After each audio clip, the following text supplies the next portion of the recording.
C'est pas tous les jours qu'une série spin-off va avoir plus de saisons que la série originale.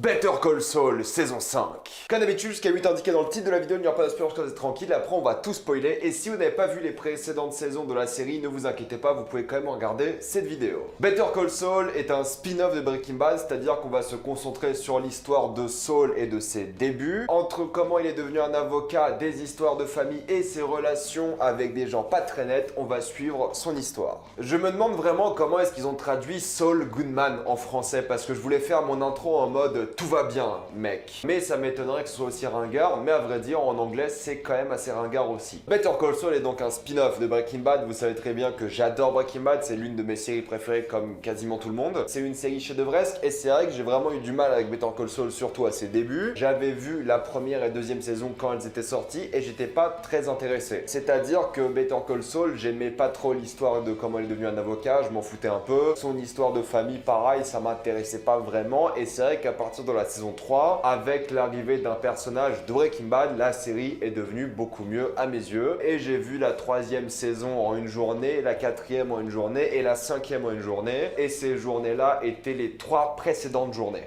Voilà, j'ai littéralement bouffé 10 heures de Better Call Saul chaque jour pendant 3 jours d'affilée parce que c'est des épisodes de 45 minutes à 1 heure et c'est 10 épisodes par saison. Et c'est vrai que même si j'aimais pas les 2 premières saisons, à partir de la saison 3, j'étais complètement accro, je ne pouvais pas arrêter parce que se forcer à regarder 10 heures de contenu par jour, c'est énorme et donc si vous n'aimez pas, c'est juste pas possible. Là, ça tombe bien, vu que j'ai beaucoup aimé, je l'ai regardé assez vite. Donc, on va beaucoup plus se concentrer sur les origines de Saul, de comment il est devenu un avocat, ses histoires de famille, surtout avec son frère Chuck, et aussi son histoire avec une femme qui s'appelle Kim, qui sera extrêmement importante. Mais à côté de tout ça, on va s'intéresser à beaucoup d'autres personnages, certains qui étaient déjà présents dans Breaking Bad, certains qui ne l'étaient pas du tout. On en parlera plus en détail en spoiler, mais ce que j'aime beaucoup dans cette saison 5, c'est la différenciation et le lien qui a quand même été fait entre l'histoire d'avocat de Saul et l'histoire du cartel de Nacho. C'est vraiment les deux personnages majeurs de la série parce que chacun représente un peu un univers différent, d'un côté l'avocat, d'un côté le cartel. Et pour ceux qui ne l'ont jamais remarqué, il faut savoir que Nacho, donc Michael Mando l'acteur, est aussi l'acteur de Vass dans Far Cry 3 et il joue aussi dans Orphan Black, il me semble, qui est pas mal comme série, je vous la conseille. Je l'ai toujours pas fini, il me reste une saison, mais je vous la conseille. Je suis à la ramasse sur beaucoup de séries, je sais. Tout ça pour dire que dans cette saison 5, il y a vraiment un lien beaucoup plus important qui a été fait entre les avocats et le cartel, avec Saul qui est juste une figure pivot de ces deux mondes-là au final. Et là, c'est vrai qu'on se rapproche plus de l'univers de Breaking Bad, je trouve, avec les saisons, parce qu'au début, c'est très centré sur Saul, ces histoires de famille qui, moi, ne m'intéressaient pas du tout personnellement. Mais là, on est plus dans l'histoire des cartels, plus dans l'histoire de Saul Goodman, comment il s'est lié au cartel. Et j'aime beaucoup parce que même dans l'esthétique, on se rapproche beaucoup de Breaking Bad. Il voulait même prendre certaines focales de Lawrence d'Arabie pour cette série, mais visiblement aucun réalisateur se sent assez digne pour récupérer la focale de Lawrence d'Arabie. Oui, ça se rapproche visuellement de Breaking Bad, on en parlera dans la mise en scène, mais aussi dans les thématiques. On est plus sur le cartel, on est beaucoup moins sur la famille et beaucoup plus sur l'histoire d'avocat de Saul. Et il y a plein de personnages beaucoup plus hauts en couleur qui représentent le cartel, qui sont intervenus dans ces dernières saisons et qui rendent la série beaucoup plus stressante. Parce qu'avant que Saul puisse être un avocat ou pas, c'est stressant, mais bon, ça reste assez mitigé. Je parle bien niveau stress, mais quand c'est une histoire de vie et de mort, là, t'es beaucoup plus stressé. Et là, oui, dans cette saison 5, il y a d'excellents épisodes. Je pense que les 3 derniers épisodes de la série sont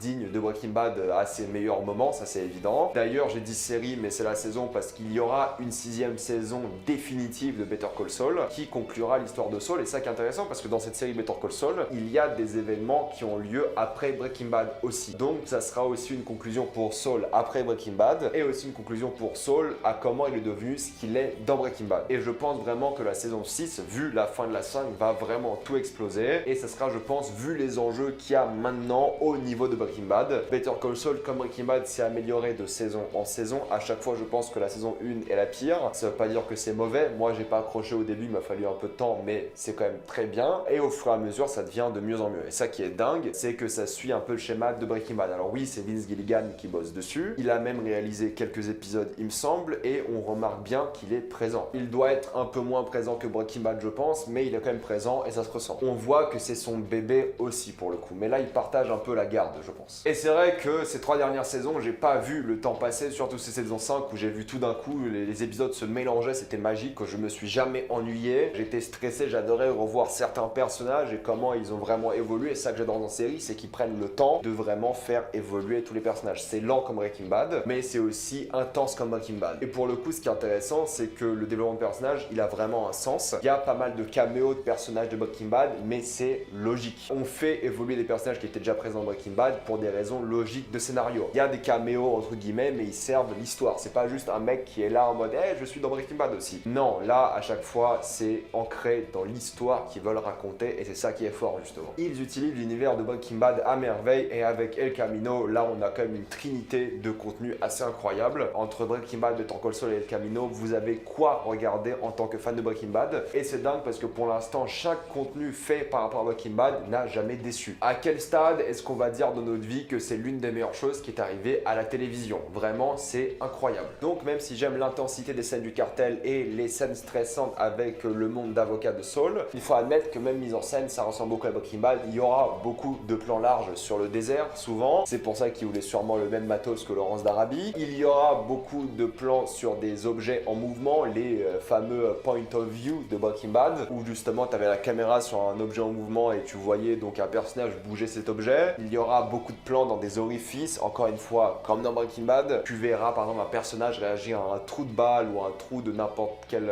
oui, non, pas ça. Je sais à quoi vous pensez, mais pas ça du tout. Donc les orifices seront aussi importants dans la série, la manière dont la caméra se met toujours derrière. T'as aussi ces montages pleins d'énergie quand un personnage fait quelque chose ou qui doit se faire assez rapidement, et t'as ce montage assez énergétique qui fait passer l'action en 2-3 minutes. Et t'as un truc que moi j'ai toujours adoré de Breaking Bad, c'est que t'as certains épisodes qui commencent en te concentrant sur des personnages annexes, des personnages qui ont rarement un nom et que tu vas voir très peu dans la série, d'ailleurs que dans cet épisode là d'habitude, mais qui ont une importance dans l'épisode. Une grande importance non, mais des fois on va s'intéresser à une seule personne qui bosse dans une entreprise et un personnage qu'on connaît va lui parler pendant 5 minutes. Mais le début d'épisode était centré sur ce personnage-là, qui est complètement inconnu, et ça donne vraiment de la vie à ce monde. Ça rend la ville d'Albuquerque beaucoup plus vivante. Il y a aussi un jeu sur les extérieurs, les intérieurs, parce que des fois on va filmer deux personnages, un à l'intérieur et un à l'extérieur dans le même plan, pour montrer vraiment la dualité entre ces deux mondes, surtout un qui veut quitter le cartel, l'autre qui veut le rejoindre un peu par exemple, et aussi la dualité entre le bien et le mal. Il y aura beaucoup de reflets surtout sur Saul. Il y en a un dans l'épisode 9 je crois qui est vraiment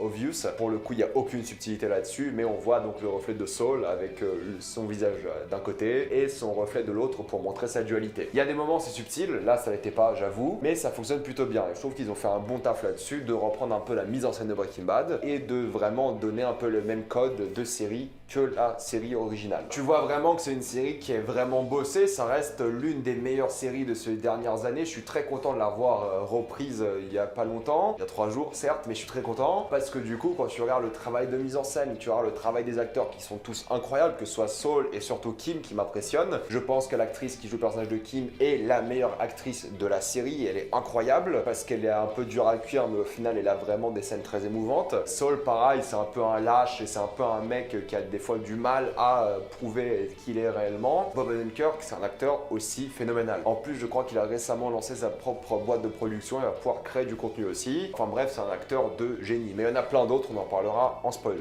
Mais comme pour Breaking Bad, la force de cette série, c'est de voir l'évolution des personnages de la saison 1 à la saison 5. Et c'est clair qu'ils ont énormément évolué. On est sur des personnages complètement différents au début et à la fin. Et vu comment c'est fini cette 5e saison, je pense que l'évolution sera encore plus importante par la suite. Et j'ai juste hâte de voir comment ils vont lier les deux séries. Ça qui va être intéressant, c'est voir des personnages qui n'ont jamais été dans Breaking Bad, où est-ce qu'ils sont, parce que du coup ils sont dans Better Call Saul, pourquoi ils seraient pas dans Breaking Bad. Donc voir le sort de ces personnages dans la saison 6, ça sera super intéressant, mais aussi comprendre pourquoi Saul est la personne qu'il est au début de Breaking Bad. Je vais conclure en vous disant que c'est une série qui maîtrise parfaitement ses personnages, parfaitement ses intrigues, parfaitement sa mise en scène, la musique, les acteurs, tout est nickel. Il est très difficile de trouver des défauts dans cette série, c'est l'une des meilleures séries de ces dernières années, c'est une évidence. C'est une véritable tuerie pour les fans de Breaking Bad, et si vous n'avez jamais vu Breaking Bad, il faut de une regarder Breaking Bad et de deux se lancer sur Better Call Saul, même si les 2 premières saisons sont un peu moins bien à mes yeux. Il faut vraiment apprécier le délire que moi j'avais pas du tout apprécié. C'est une série incontournable. S'il y a un must de cette année là pour l'instant, c'est Ozark et Better Call Saul. Avant de passer en spoiler, pour ça vous abonnez à à la chaîne pour plus de vidéos, mettez un j'aime et partagez cette vidéo, ça aide beaucoup la chaîne. Si vous aimez la chaîne, pensez à la soutenir gratuitement grâce au lien Utip ou en faisant un don ou en regardant une publicité, ça me fait un peu d'argent. Suivez-moi sur Instagram pour des critiques exclusives, suivez-moi sur Twitter pour toutes les news et on spoil.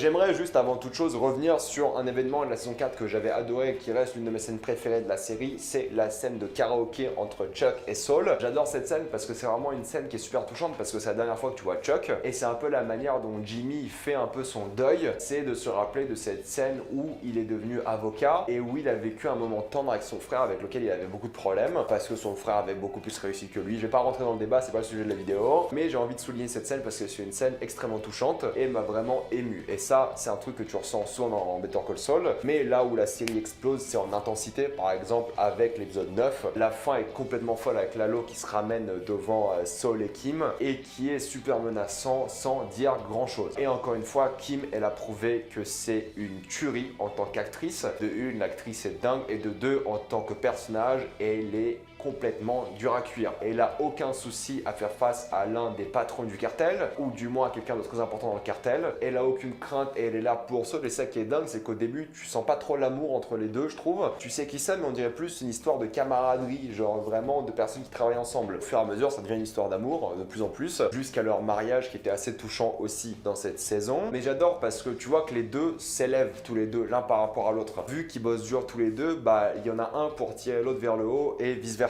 Et du coup, ils ont cette camaraderie donc de travail, mais aussi d'amour. Et tu sens vraiment que c'est un vrai couple qui se tire vers le haut et c'est génial. C'est un couple magnifique. Et ils n'ont pas besoin de s'embrasser sur la bouche toutes les 2 minutes pour qu'on se rende compte qu'ils s'aiment. Ils s'aiment vraiment, ça se ressent et ils sont là l'un pour l'autre et c'est un couple que j'adore. C'est l'un des meilleurs couples de série que j'ai vu de ma vie. Et il n'y a rien à dire, cette compassion et aussi cette entraide est dingue. Mais on va reparler d'eux après. Il faut parler aussi de l'épisode 8. C'est là un peu l'épisode Laurence d'Arabie au final. L'épisode dans le désert avec Mike et Saul, tu vois que Saul il veut complètement lâcher l'affaire. Mike qui donne vraiment sa motivation à Saul par rapport à sa famille, qui lui dit voilà écoute ressaisis-toi, pense à ce que tu laisses derrière toi, essaie de te battre pour vraiment les gens qui comptent. C'est un peu la motivation de Mike depuis le début, depuis qu'on connaît Breaking Bad et on le sait et c'est vraiment bien mis en valeur. Par rapport à Mike, ce qui est génial c'est que tu vois un peu sa relation avec sa famille, tu vois un peu les débuts de sa relation avec Gustavo Fring et c'est dingue la manière dont ils se respectent les deux et ils se comprennent. Tu vois que Mike vraiment il a plein de scènes où il se remet un peu en question, surtout par rapport à l'allemand de la saison 4. Tu voyais qu'il se voyait un peu en lui, mais c'est une version un peu plus faible de Mike. Mais c'est aussi le Mike qu'il aurait voulu être au final. Quelqu'un qui a une femme, quelqu'un qui est vraiment là et qui fait autre chose. Mais d'une certaine manière, il est un peu coincé dans cette vie et il accepte et c'est ça qui est fort. Et j'adore la relation qu'il a avec Gus parce que c'est une relation de respect, mais aussi une relation où il y a beaucoup de menaces. Tu vois qu'il se donne un peu des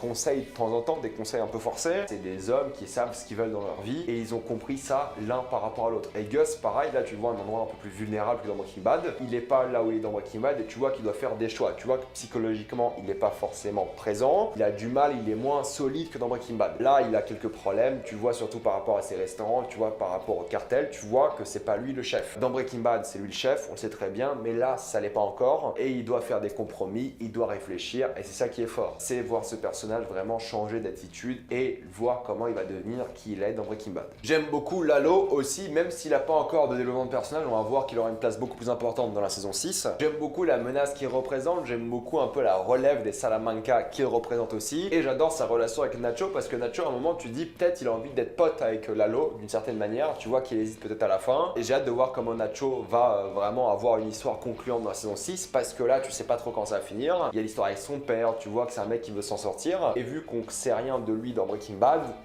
on sait pas comment ça va finir. Et c'est ça qui est fort, c'est vraiment l'avoir mis au milieu de Gus et de Lalo et de lui faire plein de choses extrêmement risquées. Ça qui est intense, l'épisode 10 à la fin il est dingue. Tu vois que Lalo c'est un mec super intelligent qui peut s'en sortir. Et l'autre côté, il sait maintenant que Nacho l'a trahi. Et ça va être une guerre totale entre Gus et Lalo, je pense, dans la saison 6. Ça va être intense et j'ai hâte de voir ça. Nacho, c'est quelqu'un que j'ai envie de voir réussir et de s'en sortir parce que oui, c'est un méchant, on est d'accord. Mais c'est un peu le Jesse Pinkman de cette série. Tu vois qu'il a fait de mauvaises choses. Mais tu vois aussi que d'une certaine manière, il mérite de s'en sortir parce que son cœur est là où il faut. Et ça, on l'a vite compris par rapport à lui et j'ai hâte de voir comment son histoire va se conclure. Ça m'a aussi fait plaisir de voir Hank et Steve, même si c'était pour un seul épisode, je trouve que leur présence a un sens et c'est plus qu'un caméo inutile. Pour parler encore une fois de Kim et de Saul, j'adore la guerre qui se sont faites sur un seul client durant cette saison. Kim se rend compte qu'au final, Saul, c'est un meilleur avocat qu'elle et c'est pour ça que je pense qu'elle arrête aussi de bosser à Mesa Verde. Elle se rend compte qu'on l'écoute pas forcément là-bas et qu'elle a envie de travailler pour aider des gens, comme le fait un peu Saul. Mais j'aime beaucoup le fait qu'elle se rend compte des capacités de Saul en tant qu'avocat et quand l'idée du cartel arrive dans la discussion, elle accepte de travailler avec le cartel et avec Saul en échange du fait qu'elle peut bosser sur ses petits cas elle, où elle peut aider des gens. Et j'adore voir cette relation entre Kim et Saul parce que Kim, elle a vraiment tout donné pour avoir un bon taf, pour arriver dans une bonne situation et elle se rend compte que c'est pas ce qui lui plaît. Et quand Saul fait des choses similaires à Kim, Saul les comprend beaucoup moins et Kim, elle arrive à remettre tout ça en perspective. Elle arrive à prendre du recul et justement à dresser un peu Saul parce que Saul, des fois, il réagit sous le coup de l'émotion. Kim a fait la même chose que lui, mais il n'accepte pas forcément ce qu'elle fait et il doit un peu se faire recadrer. C'est pour ça que Kim est là et c'est pour ça que leur relation marche bien. C'est que les deux sont complémentaires et les deux ont le même nerf et la même passion et c'est ça qui est fort. C'est pour ça qu'ils vont bien ensemble. Et Saul, j'adore la manière dont il est passé d'un avocat à un mec qui s'est fait suspendre à de nouveau un avocat pour arriver à bosser avec le cartel. Et tu vois que moralement, il est toujours sur cet endroit assez